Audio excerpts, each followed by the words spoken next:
Halo semuanya, selamat datang dalam presentasi kelompok 3 mata kuliah Sosiologi Pemerintahan tentang konsep-konsep penting dalam sosiologi.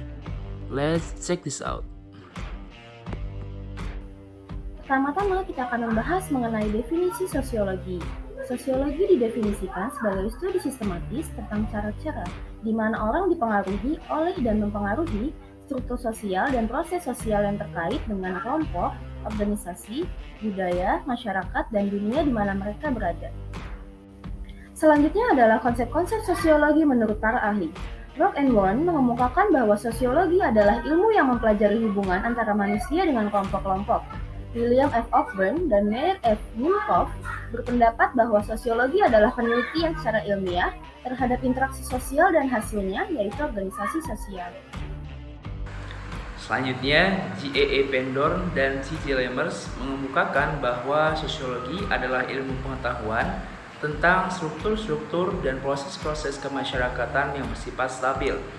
Sedangkan Sujono Sukanto mempersingkat definisi sosiologi sebagai ilmu sosial yang kategoris, murni, abstrak, berusaha mencari pengertian-pengertian umum, rasional, dan empiris, serta bersifat umum.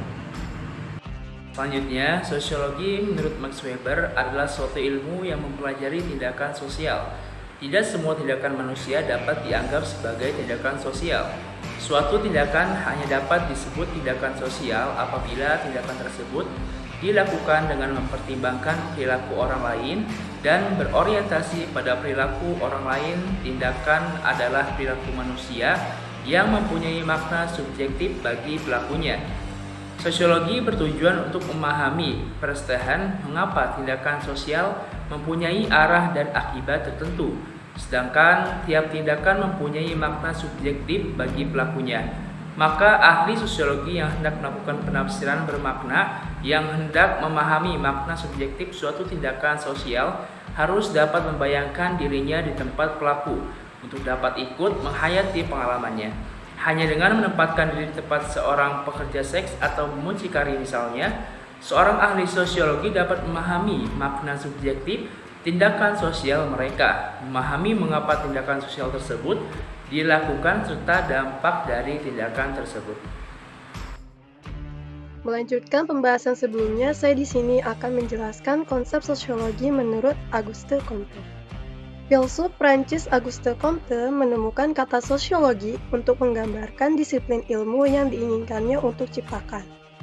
Comte percaya bahwa metode ilmiah bisa diterapkan pada studi tentang perilaku manusia dan masyarakat, dan bahwa bidang baru ini dapat menghasilkan pengetahuan berbasis masyarakat pada bukti ilmiah. Ide-idenya tentang sosial perencanaan didasarkan pada pemahaman bahwa masyarakat dan tatanan sosial tidak alami atau ditakdirkan oleh kekuatan ilahi, tetapi lebih tepatnya dibangun oleh individu itu sendiri. Selanjutnya pembahasan yang akan kita jelaskan yaitu konsep-konsep dasar sosiologi. Terdapat beberapa konsep-konsep dasar sosiologi diantaranya yaitu yang pertama, masyarakat, yang berwujud interaksi individu dan individu, kelompok dan kelompok, atau individu dan kelompok. Baik, saya akan melanjutkan konsep-konsep dasar sosiologi, yaitu ada lembaga sosial, yaitu sebuah organisasi yang berfungsi sebagai regulator dan fasilitator dalam setiap interaksi yang terjadi pada berbagai macam kelompok dan berbagai macam kepentingan masyarakat tadi. Kemudian ada interaksi sosial, yaitu hubungan yang terjadi di dalam masyarakat, baik yang berupa kerjasama atau cooperation, akomodasi atau accommodation, persaingan atau competition, maupun konflik. Kemudian, selanjutnya ada struktur sosial, merupakan salah satu konsep utama yang dimiliki sosiologi dan seolah menjadi domainnya sosiologi, bahkan sangat identik dengan sosiologi. Konsep ini sering kali digunakan untuk menjelaskan relasi yang terbangun dalam kehidupan sosial manusia dengan masyarakat, antara masyarakat dengan lingkungannya, masyarakat dengan pemimpinnya atau pemerintahnya, dan lain-lain.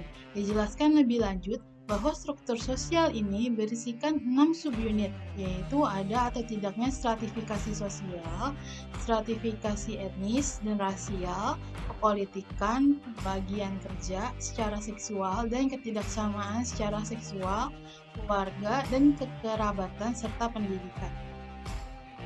Selanjutnya ada stratifikasi sosial, yang mana menurut Pitirin A. Sorokin ini pada tahun 1959, stratifikasi sosial merupakan struktur sosial vertikal yang diartikan sebagai suatu pembedaan penduduk atau masyarakat ke dalam kelas-kelas secara bertingkat. Wujudnya dapat dilihat dari adanya kelas tinggi dan juga kelas yang lebih rendah yang didasarkan pada adanya ketidaksamaan atau ketidakseimbangan dalam pembagian hak, kewajiban, tanggung jawab, nilai-nilai sosial, dan pengaruhnya terhadap anggota-anggota masyarakat. Selanjutnya ada kekuasaan dan kewenangan.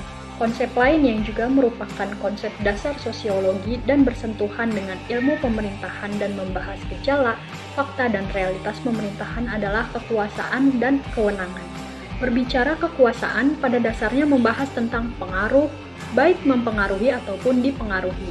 Ketika seseorang mampu mempengaruhi orang lain untuk melakukan atau tidak melakukan hal yang dikehendaki oleh orang tersebut, maka seseorang tersebut memiliki kekuasaan. Sifat pengaruhnya sendiri dapat positif ataupun negatif, tergantung pada niat dan motif si pelaku kekuasaan. Terima kasih telah menonton, semoga dapat memberikan manfaat. Kelompok 3 berkontribusi nyata. See you later and ciao.